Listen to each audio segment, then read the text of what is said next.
Here's the reality when it comes to auditions. Everyone loves to dance. You are surrounded by amazing dancers. You are also surrounded by people who have been to auditions. Maybe this is their third time, fourth time, fifth time. They've made it to semifinals or finals. You also have dancers who are auditioning for the first time ever. Here's the question that some people don't ask. Why is it that some dancers can audition for their first time and make it onto the team immediately? Or why is there dancers who make it to semifinals or finals year after year, but don't actually make it onto the team? There are some dancers who make it to finals, don't make it onto the team, and walk out devastated and never come back.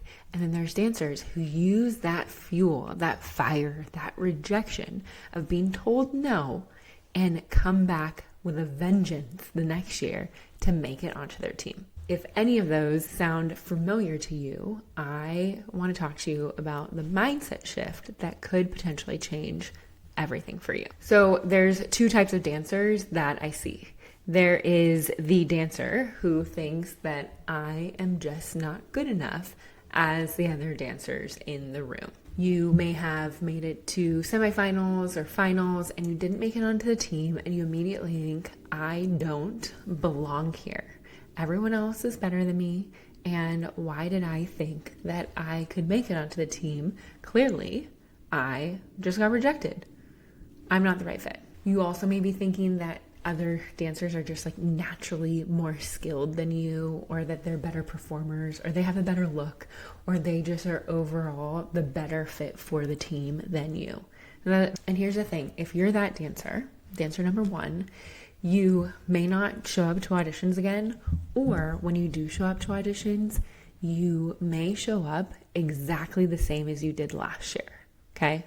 That's the issue. Dancer number two, this one goes into auditions after being told no, or prepping for auditions and asking, what do I need to fix? They make it to semifinals or even finals, and they use that information of getting rejected to give them data.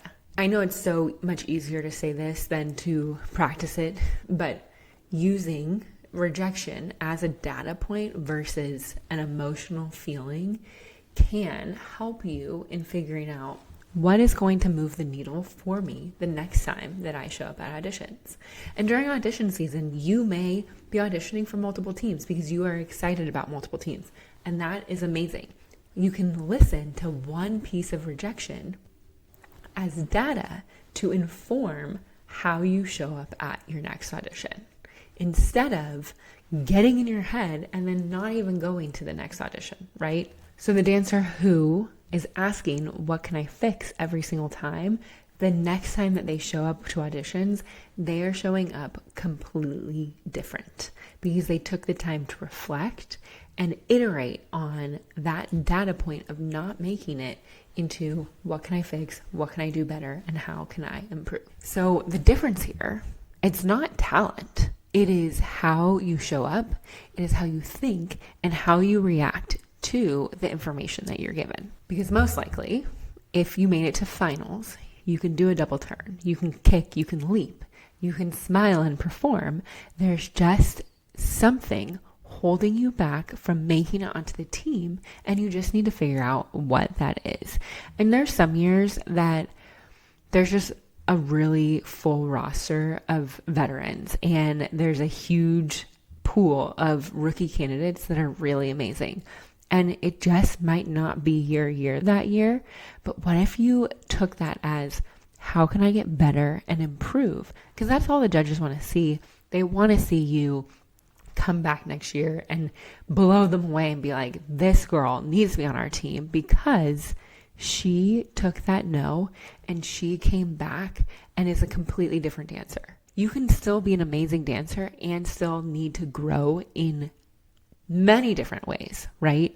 And so having that growth mindset of how can I improve, how can I get better is ultimately going to be the thing that moves the needle for you from being a semifinalist to a finalist to making it onto the team. So I mentioned a growth mindset, and this actually comes from a psychologist, Carol Dweck, and she is the pioneer of having a growth mindset. And she actually researched children and why some of them would excel and some of them would not. And she found two different mindsets. She found a fixed mindset and a growth mindset. When you have a fixed mindset, you avoid challenges, you give up easily, you believe that you either have it or you don't, and that you think, I'm either smart or stupid, right? And there's nothing that I do that will change that. Whereas if you have a growth mindset, you are confronting challenges head on. You push yourself even harder every single time when you're told no. And you view failure as information and not your identity. This tells you that if you practice, anything can happen. And so this is how it shows up in auditions. A fixed mindset dancer says, I bombed the combination. I don't have the technique they're looking for. I am not meant to do this. Whereas a growth mindset dancer says, hey, I struggled with that combination. I just need to drill it and improve on X, Y, and Z to make it better. You see that difference? And that is all about the mindset that you have. And here's the interesting thing is that you can change your mindset when you start thinking about it and when you have a growth mindset, right? Your fixed mindset is not fixed, and you can pivot into a growth mindset when you actually put the time and effort into it. And you might be asking, where does this come from? And here's the truth. Your mindset probably came from how you were raised. And if you were praised for your outcomes, or if you were praised for your effort, if you're praised for your effort, that gives you a little bit more of a growth mindset. Whereas if you're praised for your outcomes, it's either black and white, you have it or you don't, right? However, like I said, the good news is that your mindset can change and shift. You are not stuck with the one that you developed as a child. And here's the thing that we don't actually think about when it comes to auditions is that auditions are meant to challenge your mindset and see how you react, right? You're learning choreography on the spot. You're being watched while you make mistakes. You are in the room with dancers who have different skills and abilities than you. They might pick up choreography faster, but maybe you clean a lot faster. Or you have great technique, but you need to learn how to clean. That is all the differences that dancers have. And that's what also makes you unique. And this is challenging your mindset of, do you get frustrated with yourself and just back off? Or do you get frustrated, reassess, and put the pedal to the metal, right?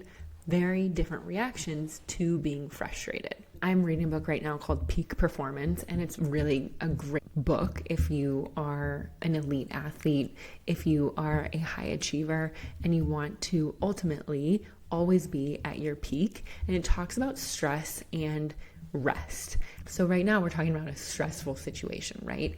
And it also talks about how you mentally think about that stressful situation can internally affect how you actually have output. So there's two ways to interpret stress. You can either say, hey, I'm too nervous. I'm going to mess this up. My body is betraying me. And your body's going to be like, yeah, let me show you how I can betray you and show you that you were stressed out. Or you can say, my body is getting ready to perform. This energy will help me. That stress in your body can either help you or hurt you depending on how you are feeling and how you mentally think about your stress.